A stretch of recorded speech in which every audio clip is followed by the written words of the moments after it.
welcome to Everyday. I'm Anne-Marie Miller. It's Monday the 28th of April. Hope you enjoyed your long weekend and remembered those who served for us on Anzac Day. Did you make it to a dawn parade? Do you know it was on this day back in 1864 that the historic Gate Parr battle took place, at Gate Parr of course. It withstood heavy bombardment from the British, and of course it's become a battle that is known to all New Zealanders. I still remember learning about it way back actually, in history class with Mrs. Mooney. That's taken me back a fair few years. Let's move on before I start feeling far too old. On today's show, we're going to catch up with Phil Gray first up. Now, of course, he's the Community Radio Hamilton manager. He's going to be talking to us about a career in radio. Mark Olsen, who's an artist doing very well both here and overseas, joins me. And Kate Campion talks about Stitch and Bitch. Sounds very interesting. First up though, have you ever considered a career in radio but you just don't know where to start? Phil Gray joins me now from Community Radio Hamilton. He might be able to help. Welcome to Everyday again. Good to see you. Nice to be here. So, how many programs are there on community radio? Well, it's growing all the time, but at the moment we have about 100 radio shows every week from our studios in Collingwood Street, Hamilton. That is absolutely brilliant. Absolutely fantastic. And that's 100 different people learning the ropes of radio. Well, yes. I mean, some of our content is sent to us externally. We select special sort of BBC documentaries that we think really build on what we're trying to do locally.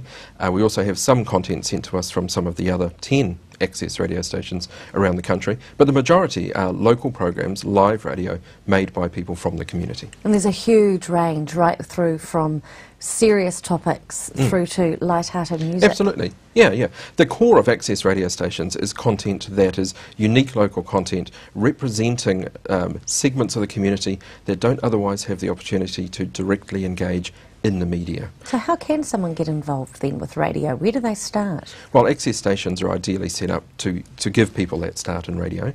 In the case of Community Radio Hamilton, the website. It's a great place to start, communityradio.co.nz.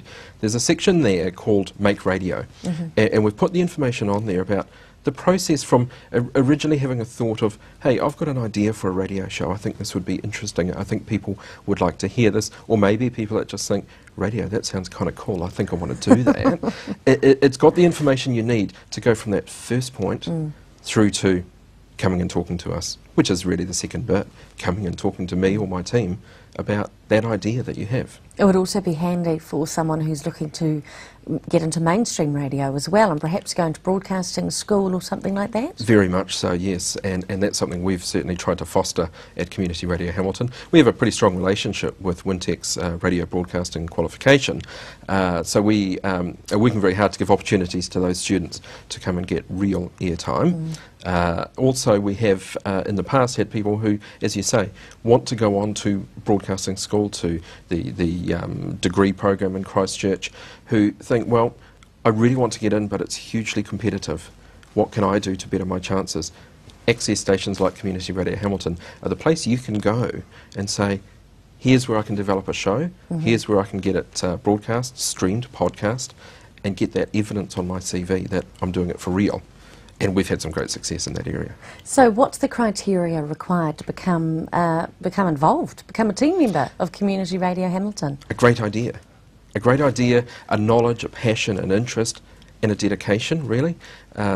We have hugely diverse subjects for radio shows. It's not just non-English content from migrant communities, it's all sorts of things, not-for-profit groups, health and disability sector, organisations doing radio shows. So it takes a good idea that is sustainable over a period of time.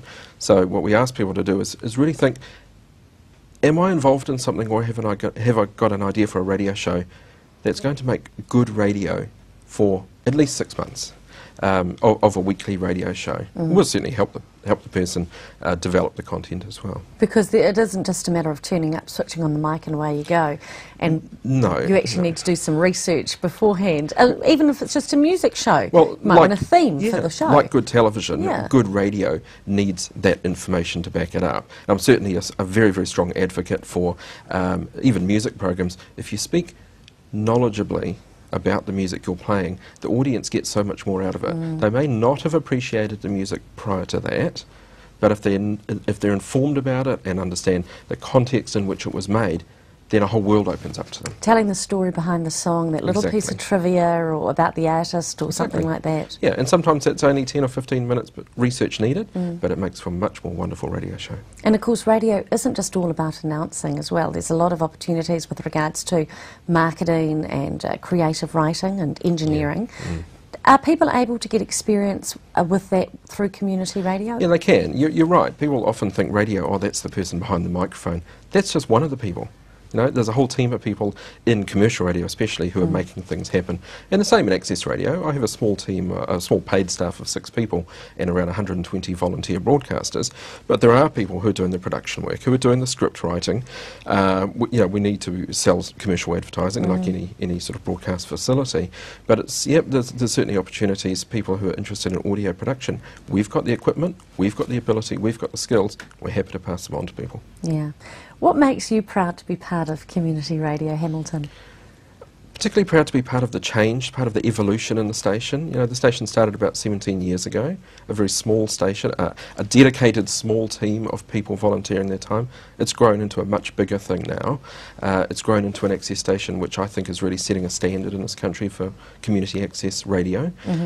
Certainly very, very proud to be creating opportunities for people who really need those opportunities, and some of the people who have responded to our free speech campaign that we've been running recently. You know, particularly migrant communities, people have come from places in the world where they cannot speak freely in the media. They come here, they're not going to get an opportunity in commercial radio, because that's not what commercial radio is for, but access radio is. That's our unique place, is those people coming, making their own radio programs for their own communities and talking about issues that are important to them without any sort of editorial control from me or my team. And that's I just find that so, you know, so stimulating to be involved with. You're empowering people. Thanks Absolutely. so much for coming in, Phil. Thank you. We'll see you next time. Sure thing. If you would like to find out more about a career in radio, then do what Phil suggested. Take a look at the website communityradio.co.nz. There was a link there called Make Radio, so take a look at that.